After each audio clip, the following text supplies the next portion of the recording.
आज मैं ऊपर आसमां नीचे, आज मैं आगे जमाना है पीछे।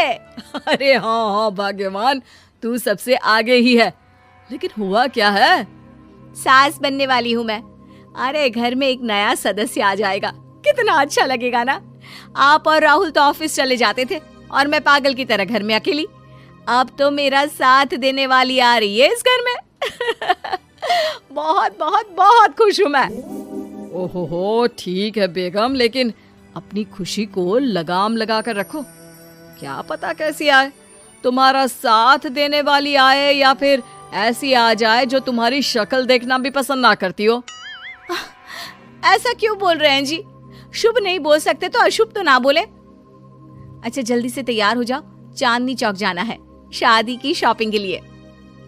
हाँ हाँ, थोड़ी सुबह तो हो जाने दो, दुकानें बाजार खुल तो जाए। तुम सच में ना पागल हो गई हो बहू के आने की खुशी में।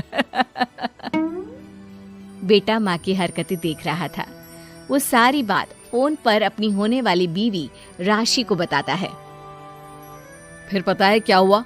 माँ ना सुबह 6 बजे ही पापा को चांदनी चौक जाने को कहने लगी। दूसरी तरफ राशि कहती है, अरे वाह, ये तो बहुत अच्छी बात है ना। सास इतना सोचने वाली मिल रही है, और क्या चाहिए।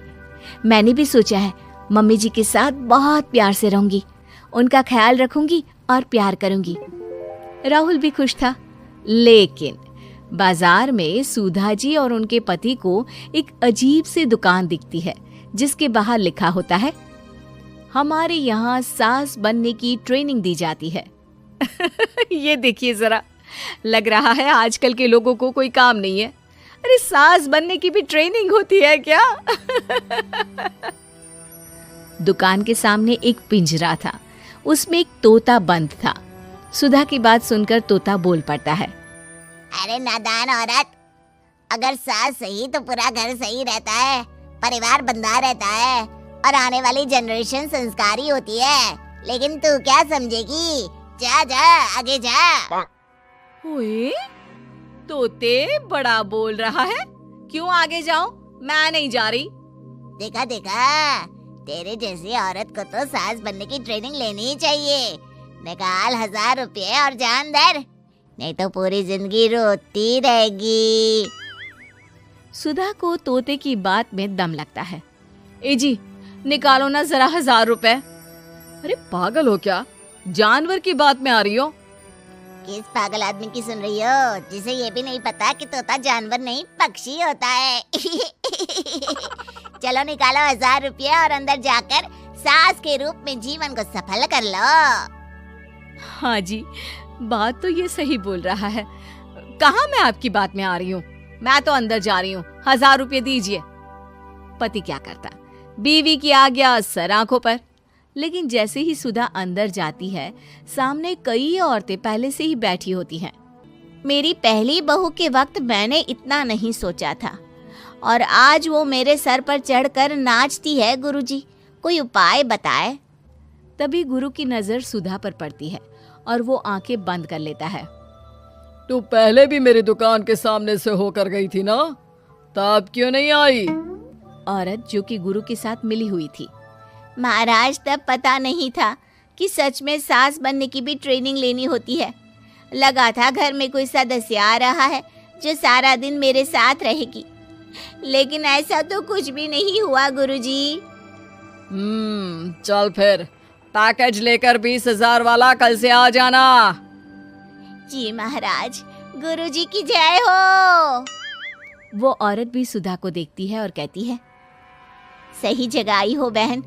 10-20 हजार का मुंह नहीं देखना भाई, बस घर बस जाए तो सोचो गंगा नहा ली। बहुत कमा लेंगे अगर परिवार एक रहा, नहीं तो बुढ़ापा वृद्धाश्रम में बिताओ। सुधा डर जाती है। वो गुरु के पास जाती है और उन्हें पैसे देती है। देखो, एक मंत्र गांठ बांध लो कि कभी भी बहू को बेटी ना समझना। जितना दबाकर पहले दिन से रखोगी, धीरे धीरे प्यार दोगी तो मान रखेगी, नहीं तो। ना जी ना गुरुजी, समझ गई। अरे भला हो भगवान का जो आपसे मिला दिया, नहीं तो मैं। हाँ हाँ, आगे बढ़ते जाए, पीछे और भी लोग हैं, सबको मौका दे। सुधा घर आ जाती है। राशि शादी करके घर आती है तो दिमाग में सास की वही छवि होती है जो राहुल ने दिखाई थी। देखो राशि, मैंने काम वाली हटा दी है। वो क्या है ना, 2000 महीने लेती थी, यानी कि 24,000 साल का, और 5 साल में उसे जोड़ो तो 1,20,000 रुपए। माँ जी, और 10 साल जोड़े तो? तभी राहुल आ जाता है।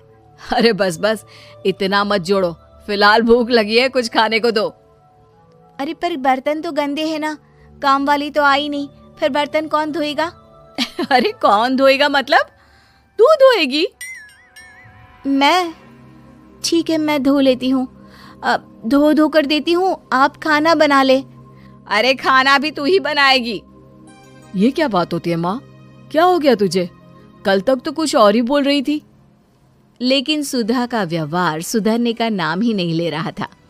बहू और बेटा ससुर से बात करते हैं। पिताजी, क्या हो गया है माँ जी को? वो क्यों ऐसे व्यवहार कर रही है जैसे मैं कोई नौकरानी हूँ?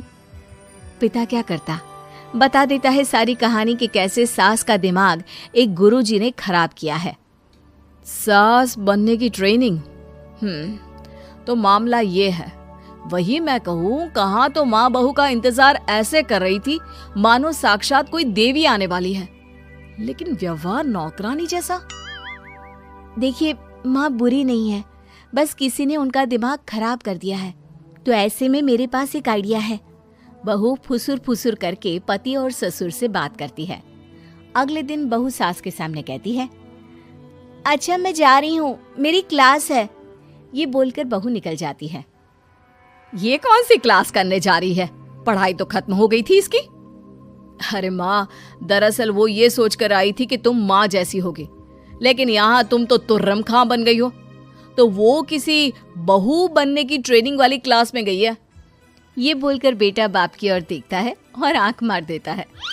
हाँ हाँ, वो तो तुम्हारी माँ ने भी सास बनने की ट्रेनिंग ली है बेटा। पहले का जमाना और था भाई, कि भोले मन से रिश्ते शुरू किए जाते थे।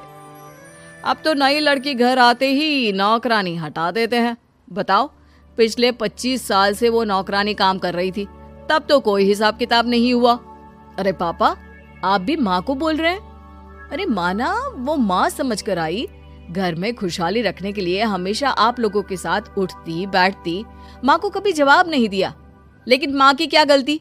अरे दादी ने भी तो ऐसा ही किया होगा ना माँ के साथ, तभी तो माँ अपनी बहू के साथ ऐसा कर रही है। नहीं, वो तो बहुत अच्छी थी, मेरे आने के बाद तो उन्होंने खाना बनाने वाली भी रख ली थी। अरे तो फिर तुमने क्यों काम वाली हटा दी? किसी के कहने पर अपना घर खराब कर रही हो तुम सुधा। अब बहू भी गई है ट्रेनिंग लेने, पता नहीं क्या सीख कर आएगी। नहीं, मैं अभी जाकर उसे ले आती हूँ। तभी बहू वहां पर आ जाती है। नहीं माँ जी, मैं कहीं नहीं गई थी, मैं तो सिर्फ आपके लिए ये नई साड़ी लेने गई थी। अब तो सब ठीक है ना?